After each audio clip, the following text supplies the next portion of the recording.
Hello and welcome back. It seems that nothing is immune from price rises these days, not even the humble fish and chip supper. A combination of fish shortages as well as tax and wage increases mean chip shops are struggling. In fact, it's gotten so bad the industry bodies say they need an exemption from paying VAT if they are to survive. Well, Amelia Beckett reports from the seaside town of Hornsey on the East Yorkshire coast.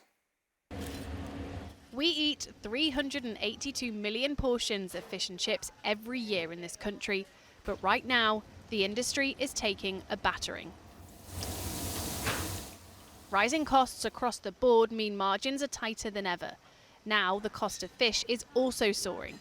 And at this chippy in Hornsey, owner Jeff has taken cod off his takeaway menu simply because it's too expensive. This time last year we were paying roughly £130–140 a box for a cod and haddock, and it's more than doubled in price in the last 12 months. Everything's pretty much doubled. Gas and electric's doubled overnight, so the profit margin has shrunk drastically. £25, and so he's had no choice but to put some of that cost on customers.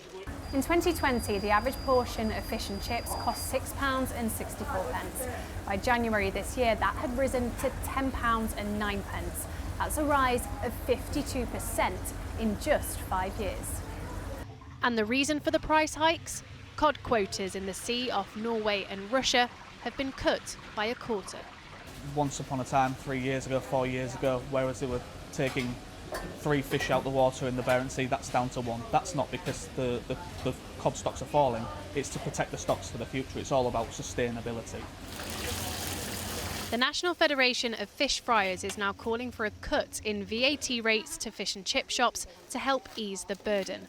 Because while customers are still willing to queue for their chippy tea, those price hikes mean habits have changed. It used to be, you used to get it regularly. Now it's a treat. Oh, I know it's a bit dear, but it's nice.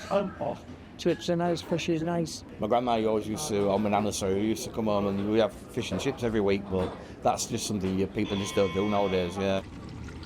Last year, it's thought around 1,000 fish and chip shops closed across the country. And if costs continue to climb, there's fear even more could soon fizzle out. Amelia Beckett, ITV News, Hornsey.